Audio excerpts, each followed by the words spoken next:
Les habitants d'Alexandra disent qu'ils en ont assez. Nombre d'entre eux ont vécu ici toute leur vie et ils n'ont constaté aucun progrès.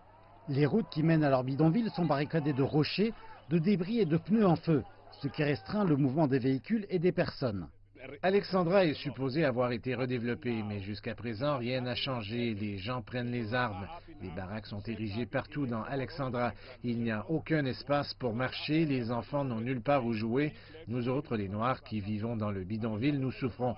Je veux dire qu'Alexandra est maintenant en incandescence. Ce n'est pas la première fois et ce ne sera pas la dernière fois. Ils doivent entendre nos voix, que notre gouvernement nous aide ici et maintenant, et qu'ils se rendent dans nos services ici et maintenant. Le service de notre clinique est déplorable. Et pour ce qui est de notre poste de police, si vous les appelez, ils ne viendront pas à temps. Les enfants d'Alexandra ne devraient pas savoir ce que c'était de grandir dans l'annexe de notre époque, dans les années 1990. Aujourd'hui, on est en 2019, rien n'a changé. Et pourtant, nous continuons de voter. Et pourtant, ils nous encouragent toujours à faire des choses. Et pendant ce temps, ils ne s'occupent ni de nous, ni de nos besoins. Alexandra n'est séparée de Centon, la banlieue la plus riche du continent, que par une seule autoroute. Mais les inégalités sautent aux yeux. Au moins 80% des jeunes d'ici sont au chômage et il y a une absence frappante de grandes entreprises.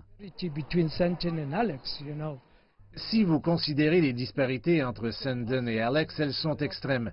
Regardez comment Sandon se développe à l'heure actuelle où nous parlons et comment Alex se détériore. C'est une fracture socio-économique entre Sandon et Alex que nous, en tant que communauté, nous nous devons de combler. Depuis les années 1980, il y a eu de nombreux plans avortés pour rénover le bidonville. Les habitants disent que leurs tentatives d'attirer l'attention du gouvernement ces dernières années sont tombées dans des oreilles de sourds. Mais au moment où l'Afrique du Sud se prépare à une élection nationale, les manifestants sont déterminés à ne pas baisser les bras avant que leurs demandes soient satisfaites.